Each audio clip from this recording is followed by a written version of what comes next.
How you doing? My name's Alan Roberts, and before we get to today's video, I wanted to say that if you are having a hard time managing your hunger, if you know that your hunger is causing you to overeat, that if you're incredibly unsatiated at night and it's causing you to overeat and stuff yourself and binge, if that is the case, you should check out our coaching. It's listed in the description box below. My wife, myself, we help people on a daily basis. We talk to them via our app, weekly video conference calls. We help try to build them a life based around keeping them satiated and satisfied while doing activities that they like to do. We try to get the person to be a healthier version of themselves bit by bit by bit to try to achieve full health. We try to start where the person is actually at instead of trying to just cookie cutter them, assess everything that they need, and then try to help them morph their lifestyle bit by bit by bit while teaching them the skills to maintain it after they're done with the coaching. So if you are interested in that, please do check that out. Description box below. We are running a special because I announced that I would try to be the Secretary of Health should Adam Calhoun be elected President of the United States in 2024. This upset so many people that they deleted my Instagram.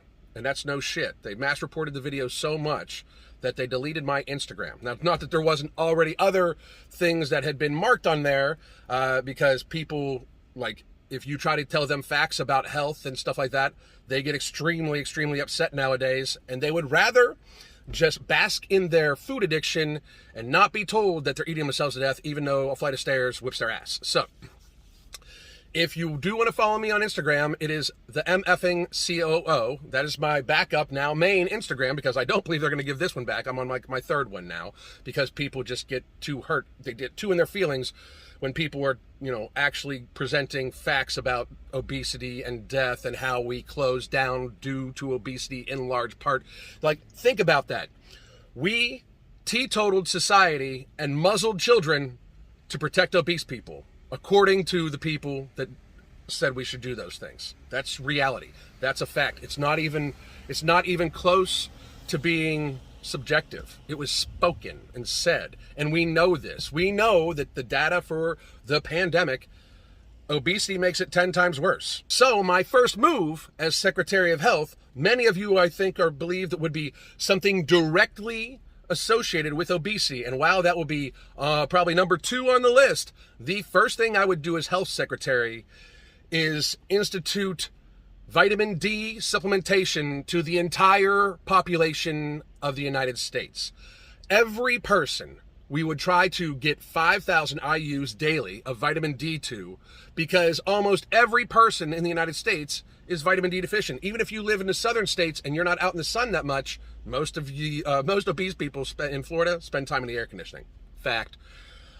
But if you do not go out in the sun a lot and you live above the basically sun belt, you are vitamin D deficient, and that leaves you open to cytokine storms, which are inflammation storms, which upper respiratory diseases cause that actually kill you. See, young, healthy people die of cytokine storms from diseases like the current pandemic, but if you are not vitamin D deficient, it is much, much harder. Like, if you have proper vitamin D levels in your body, it is much, much harder for a cytokine storm to actually hurt you.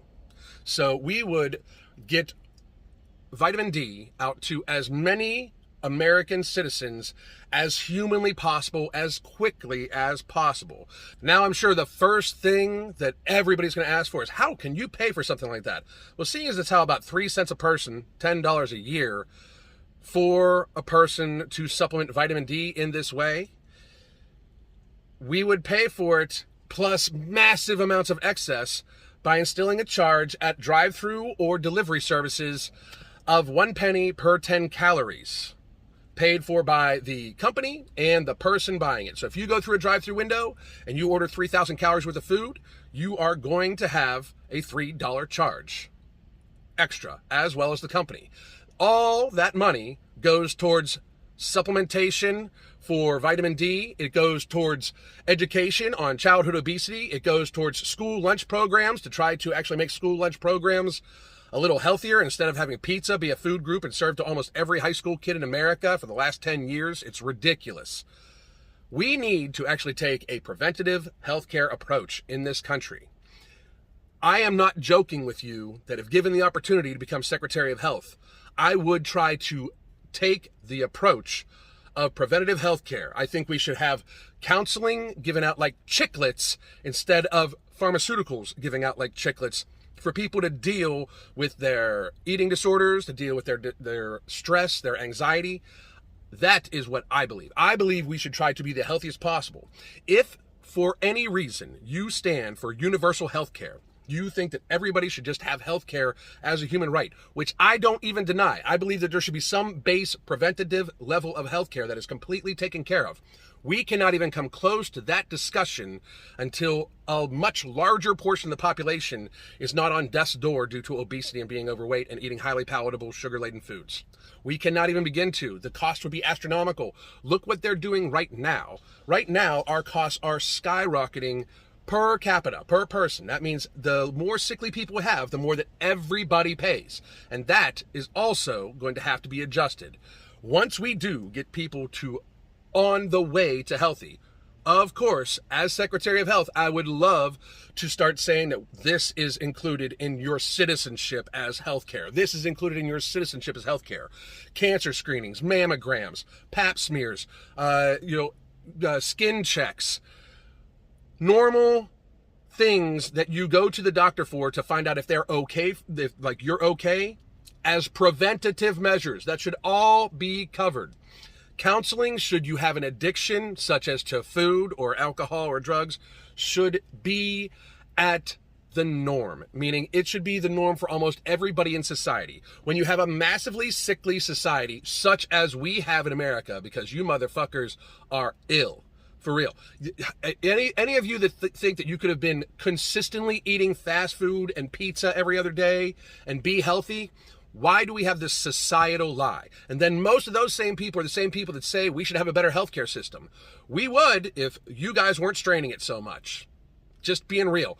A good 50% of our stress to the healthcare system and expenditure to the healthcare system is lifestyle driven. So for those of you that want to have universal healthcare, fix your fucking lifestyles. We will help you. We will try to keep you healthy. We will try to give you the vitamin D you need to help avoid a cytokine storm.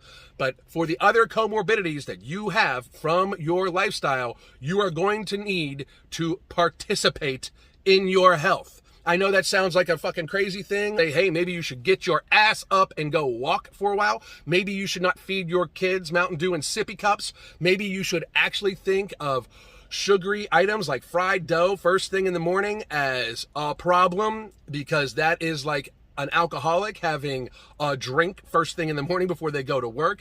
If you think feeding your child 100 grams of sugar and then sending them off to a school and think they're going to learn anything, we need to radically readjust your stupidity into something more along the lines of having a little bit of fucking common sense. And that is what I would do as Secretary of Health on my first day. God damn.